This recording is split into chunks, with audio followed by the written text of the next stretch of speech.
Sabtu 28 Maret 1981.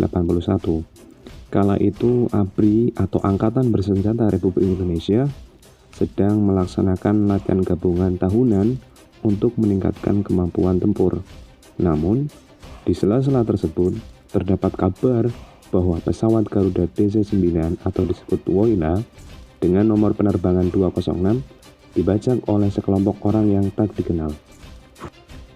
Berdasarkan arsip harian Kompas tanggal 29 Maret 1981, pesawat itu dibajak di udara antara Palembang menuju Medan sekitar pukul 10.10 WIB. Pesawat yang sempat transit di Bandara Talang Betutu, Palembang, baru lepas landas menuju Bandara Polonia Medan. Namun, pesawat dibelokkan ke arah Bandara Internasional Penang, Malaysia.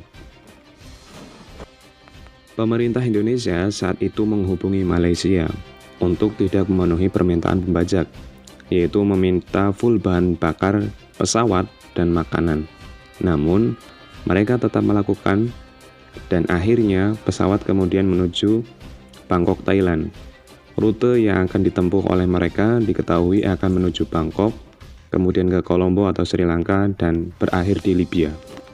Berdasarkan laporan bahwa para pembajak itu bisa berbahasa Indonesia, berjumlah 5 orang dan membawa senjata berupa pistol dan beberapa buah granat. Identitas yang diketahui para pembajak berasal dari Komando Jihad. Nah, saat itu alat mendeteksi logam di pesawat memang belum seketat saat ini. Selain itu, tak pernah terpikir jika akan ada pembajakan pesawat, sehingga mereka lolos untuk naik pesawat. Segera setelah laporan didapatkan, Menteri Pertahanan dan Keamanan, Jenderal Muhammad Yusuf, kemudian menginstruksikan Wakil Panglima ABRI, Laksamana Sudomo, untuk menangani pembajakan. Kemudian, Letjen TNI Yoga Sugomo, sebagai Kepala Badan Koordinasi Intelijen Negara, yaitu BAKIN, yang kemudian sekarang menjadi BIN, lebih dulu berangkat ke Bangkok dengan pesawat Garuda DC-9 Digul untuk melakukan negosiasi dengan pembajak.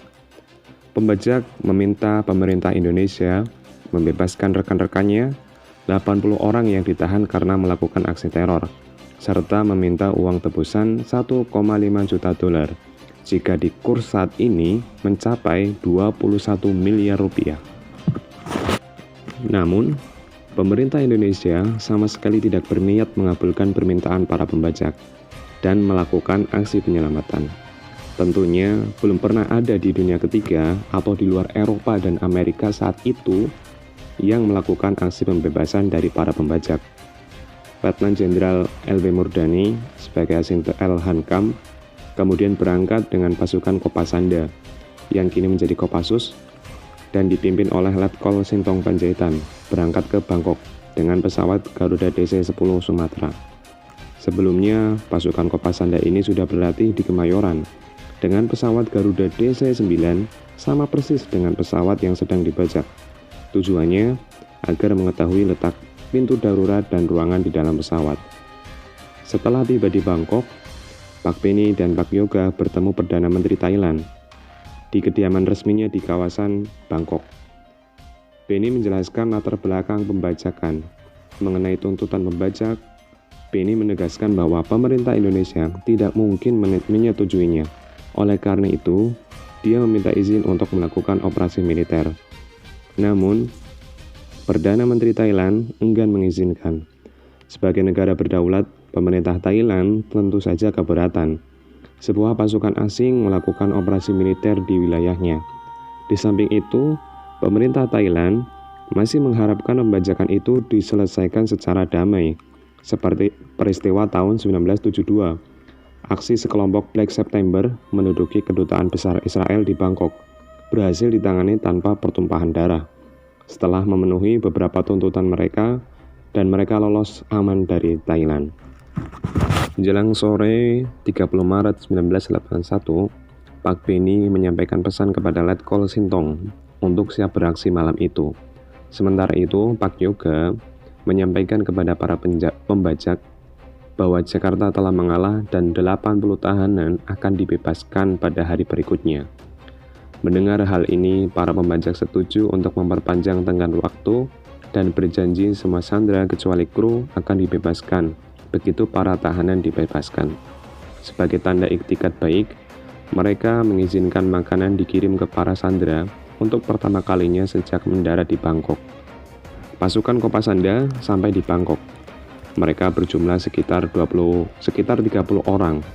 Komandan tim dipimpin oleh Kapten Untung Suroso.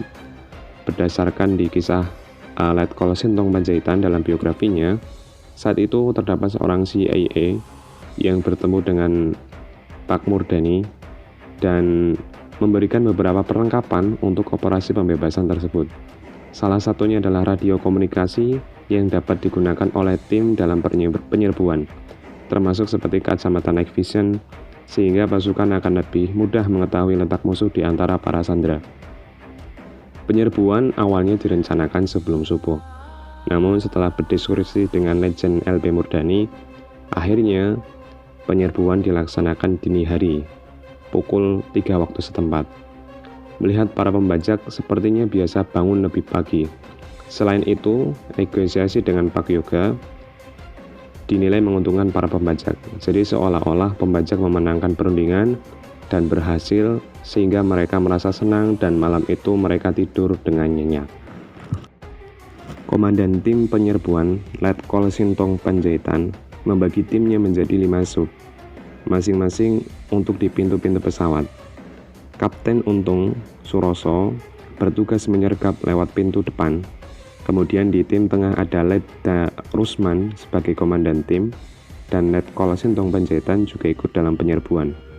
Beliau masuk dalam sub tim yang menyergap lewat pintu tengah. Kemudian tim penyergap di belakang yaitu Ahmad Kirang. Ada juga tim Mayor Subagio yang membackup dari tim Kapten Untung Suroso jika terjadi sesuatu, serta satu tim pendukung yang berjaga di luar pesawat. Bandara Don Mueang, Bangkok, Thailand, di luar landasan pacu sangat dipenuhi oleh wartawan. Tentunya mereka akan meliput segera dan secepat mungkin. Sebelum pukul 3, setelah briefing selesai, pasukan segera diberangkatkan dengan sebuah mobil yang usang. Tujuannya, ini untuk mengelabui para wartawan agar tidak menyadari bahwa itu adalah mobil dari para pasukan Kopasanda. Pukul 3 tepat, pasukan bergerak senyap di samping pesawat. Sambil membawa 3 tangga, pasukan segera naik melalui masing-masing pintu. "Jangan berak, semua penumpang tiarap," kata Kapten Untung. Para pembajak kocar-kacir, pasukan menyudutkan pembajak. Ada seorang pembajak yang ikut tiarap bersama para penumpang. Ia membawa granat dan kemudian ia melempar setelah menarik pinnya. Beruntung granat itu tidak meledak dan diamankan oleh pasukan komando. Pembajak yang melempar granat itu pun ditembak mati saat berusaha melarikan diri lewat pintu depan. Ada pula seorang pembajak yang disebut bernama Fahrizal yang melepas tembakan ke arah pasukan komando. Namun ia berhasil didesak oleh pasukan komando dan pada akhirnya pembajak tersebut bunuh diri dengan menembak keningnya, dan ada pembajak lainnya yang juga berupaya kabur namun akhirnya ditembak mati. Ketika dirasa sudah melumpuhkan, kemudian pasukan memerintahkan penumpang untuk turun. Namun, salah seorang sandera dari Amerika berteriak kepada Kapten Untung bahwa ada pembajak di antara mereka. Segera Kapten Untung menembak kaki si pembajak, berharap agar tetap hidup dan dapat diinterogasi nantinya. Namun, ternyata akhirnya pembajak itu tewas setelah kehabisan darah.